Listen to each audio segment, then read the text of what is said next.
strike me down, I shall become more powerful than you could possibly imagine. Hey there, Splinterlands fans, it is Bulldog here, and today I'm going to tell you about one of my favorite new strategies that I've been using a decent amount lately. That is using multiple camouflage cards in the same lineup. I'm calling it my Covert combat teams, and I love these teams for multiple reasons. But two things that I think all of you are going to love is that these can be used, first off, in pretty much every league. All of the key cards here get camouflage at level 1. They start with camouflage, so these strategies can be used in novice all the way up to diamond and champion. I'm going to show you the battles up in diamond and champion league because that's where I've been playing with them, but these cards have camo at level 1, so it will carry over to lower leagues. And then second off, these camo cards are modern cards. So pretty much every card I'm going to show you is modern. All the key cards are modern. So this strategy will work in the modern format too. So it'll work in any league, will work in the modern format. So, and obviously if it works in modern, it can work in wild as well. So this is something that almost any player can utilize. Let's jump right in and take a look at some of these battles here. I'm actually going to show you 4 different battles across 3 different splinters. As you can see, I am on the bottom here. They've actually got 2 camo cards up top as well. I've put 3 at the bottom. And I like to use, these 3 are probably my favorite to use because Bilchka's the lowest mana camo card that's in a particular splinter, so it isn't an earth splinter. We're going to look at death, we're going to look at fire as well. They need a little bit more mana, so you can use it at lower mana counts here, and I think it tends to be more effective there. But basically what we're doing, and I like it in the opportunity rule set and the sneak rule set, and melee can attack from anywhere, because we can also get Kinjo to attack here too in the back line. But these 3 cards essentially cannot be touched, and that's very effective in this equal opportunity rule set because these 3 cards are going to be able to attack the weakest card back there while we're funneling their attacks up to the front 2 cards. So I've stuck Failed Summoner, who's a cheap tank here. He's got Reflect. We've got Almo, who's got Reflect and Return Fire. We're going to send a lot of damage back at the opponents, and we're going to force them to attack these higher mana cards. Now they can go after Fungus Fiend here. He's kind of just a throw in. We didn't have any more mana left, so they can take him out. Let's go ahead and watch the battle here. But then they've got to go through those other stronger tanks while our camo cards sit in the back and can kind of pick off some of these other cards. And then we've also got double weaken back here, which I think that's probably a big thing on the other side as well, that double weaken that makes those weakest cards even weaker, so it doesn't take much magic damage to take them out. I've used Obsidian to boost the damage even more. I've kind of gone back and forth whether I like Obsidian better or whether I like Mylor better. A lot of cases we just don't need all that damage, so I'm not sure which one is better. Right now I've actually kind of liking the Mylor a little bit better, but right there you saw the Reflect. That's basically the only way you can take those cards out in the back line. We've got Kinjo here who will block any sort of blast damage. Scattershot cannot hit camo cards. You cannot directly hit those cards in the back.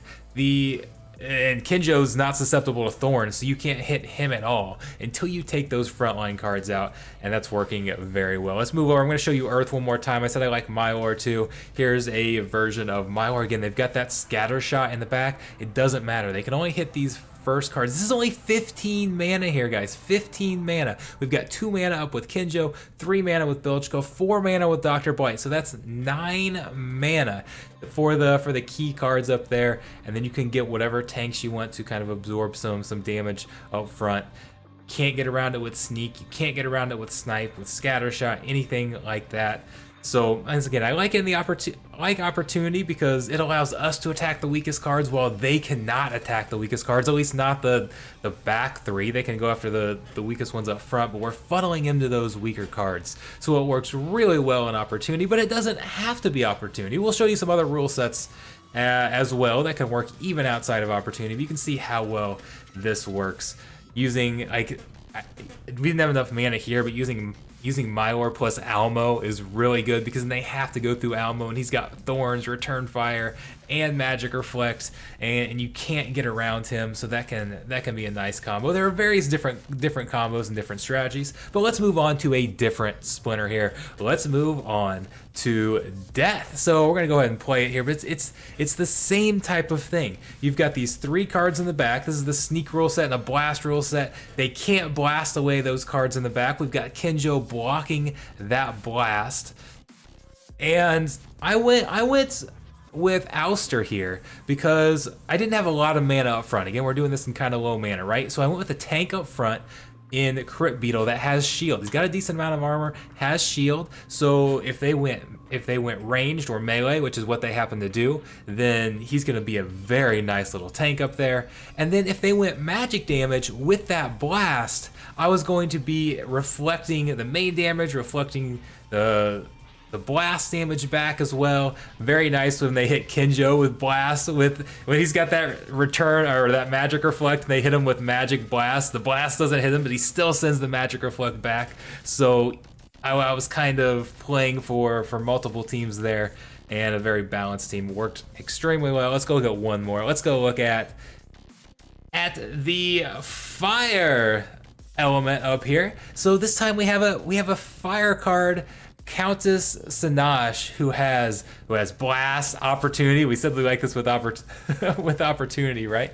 Has that camo, increases speed. Depends on what level you've got her at, but she's got that. She has that camo again. So she did have the return fire. Again, the only way you can hit these cards is with return fire or magic reflect. This one happens to be one of these equalizer rule sets where everybody has the same amount of health. But I was making sure I was funneling them up front. I actually added a 4th camo card in here. This one does not have camo at level 1, but I added a repair with camo. So again, they had to attack one of these 2 cards. Probably going to be Heatsmith with this with his equal opportunity. But even if they went with sneak, a sneak card would have only hit Flame Monkey. But most likely they were going to be going through Heatsmith. So I had that Void Armor. We've got the Amplify, the Thorns, and then we've got the double repair. The double repair with the Void Armor I thought was going to be a pain to get through. Turns out it was. They only got 3 health damage there on our Venari Heatsmith. Everybody makes fun of Heatsmith and thinks it's a terrible card. I don't use Heatsmith a lot. I don't think it's a great card, but I do think it's a niche card that I can find some uses for.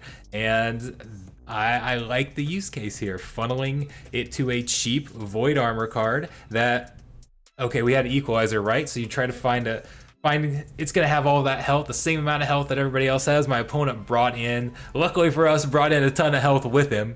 So that was nice. He supplied the health, but I just wanted, it was a cheap card with a decent amount of armor, had Void Armor, so you had to go through it, had the repair, fit perfectly on that team. So there are all sorts of combinations you can use in different elements, but these camo cards can be really good, and I like stringing them together because I can really funnel my opponents into attacking those front cards that I want them to attack. I don't have to worry about them trying to use opportunity or sneak or snipe and where they're going to hit. That's why, I mean, we've seen how valuable taunt cards are, right? How good of a tank those cards can be because they force you to attack them, and that allows you to kind of plan around that and predict the battle better. You can do a similar thing by stringing together some camo cards. So let me know what you guys think. I haven't seen a lot of other people running these teams, so I feel like this is kind of a unique team. I'm not saying I'm the only one who's running it. We've got so many players. I'm sure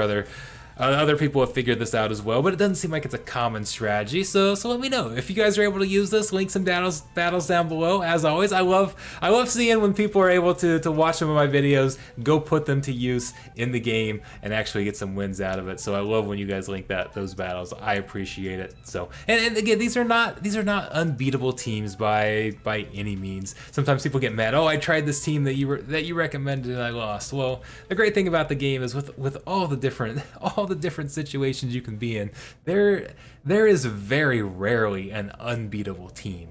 So it's I'm not guaranteeing you it's going to work, but I think this is a very effective strategy that anybody in any league can add to their arsenal. Thank you guys so much. I'll see you next time.